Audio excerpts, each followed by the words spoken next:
बार प्रशांत किशोर अपना पहला चुनाव बिहार की वाल्मीकि नगर लोकसभा सीट से लड़ सकते हैं।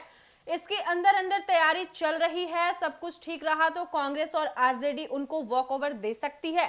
इसके बदले में प्रशांत किशोर की टीम महागठबंधन के लिए चुनावी रणनीति बना सकती है। इधर प्रशांत किशोर ने नए दल बनाने की ओर इशारा भी कर दिया है। इसकी जल्द घोषणा भी हो सकती है।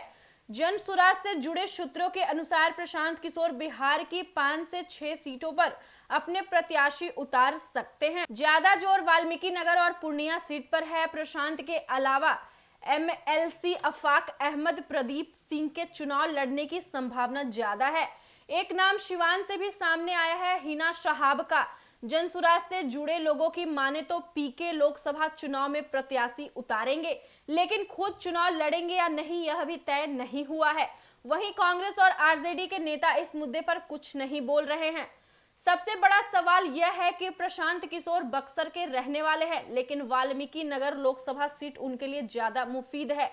इसको ऐसे समझिए, 1.5 साल पहले 2 अक्टूबर 2022 प्रशांत किशोर ने अपनी जन सुराज यात्रा की शुरुआत जिस भीति हरवा गांधी आश्रम से की थी, वह वाल्मीकि नगर लोकसभा में ही आता है। यहीं से 3500 किलोमीटर की पदयात्रा पर निकले। बिहार में सबसे ज्यादा जन सुराज का संगठन यहीं पर मजबूत है। जातीय समीकरण काफी हद तक प्रशांत किशोर के पक्ष में है। यहाँ पर ब्राह्मण वोटर अच्छी खासी संख्या में है। मुस्लिमों के बाद सबसे ज्यादा ब्राह्मण 3.25 लाख वोटर्स हैं। प्रशांत किशोर ने बेतिया के अफाक अहमद को सारण शिक्षक निर्वाचन के एमएलसी पद का चुनाव जिताया था। सारण शिक्षक निर्वाचन क्षेत्र में सारण, पश्चिमी चंपारण, सिवान, मोतिहारी, गोपालगंज जिले आते हैं। अपनी पद यात्रा के शुरुआती 6 महीने प्रशांत किशोर इन्हीं जिलों में ज्यादा रहे हैं। 2008 में वाल्मीकि नगर लोकसभा सीट अस्तित्व में आने के बाद 4 लोकसभा चुनाव हुए हैं, लेकिन एक बार भी आरजेडी या कांग्रेस यहां से नहीं जीती। इस सीट पर बीजेपी और जेडीयू जीतती रही है। इस समय यहां से जेडीयू का सांसद है।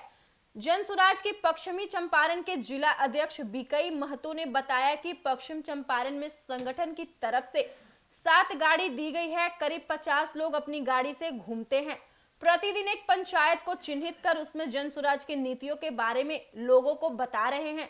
तेजी से लोगों को जोड़ने का काम किया जा रहा है। वाल्मीकि नगर लोकसभा में अब तक 1 लाख लोग पार्टी के सदस्य बन गए हैं। सभी विधानसभा में विधानसभा पर्यवेक्षक बनाए गए हैं जो अपना काम कर रहे हैं।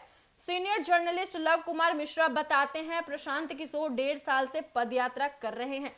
इतनी बड़ी पदयात्रा चंद्रशेखर सिंह ने ही की थी। प्रशांत किशोर पदयात्रा के साथ अपने अलग अंदाज में गांव देहात में लोगों से जुड़ रहे हैं। बहुत कॉमन भाषा में लोगों से उनकी समस्या पर चर्चा कर रहे हैं। यह लोगों को जोड़ने का सहज माध्यम है। प्रशांत किशोर के पास रिसोर्स की कोई कमी नहीं है। जहां तक लोकसभा चुनाव की बात है, वह वाल्मीकि नगर लोकसभा सीट से खुद चुनाव मैदान में आ सकते हैं। उन्होंने इस क्षेत्र में ही सबसे अधिक समय बिताया है। वहां से प्रशांत को अच्छा रिस्पॉन्स मिला है।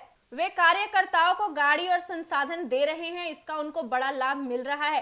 कार्यकर्ता सुबह गाड़ी से जा रहे हैं और कैंपेनिंग करके शाम को वापस आ जाते हैं।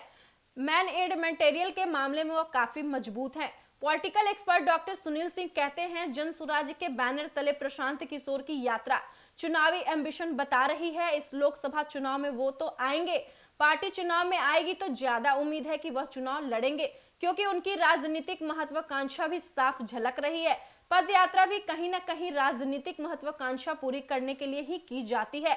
जनता से लेकर राजनीतिक पार्टियों के बीच प्रशांत किशोर ने हलचल पैदा कर दी है। प्रशांत किशोर के मैनेजमेंट के तो सब लोग कायल है। वह किसी न किसी बड़े मिशन पर ही हैं।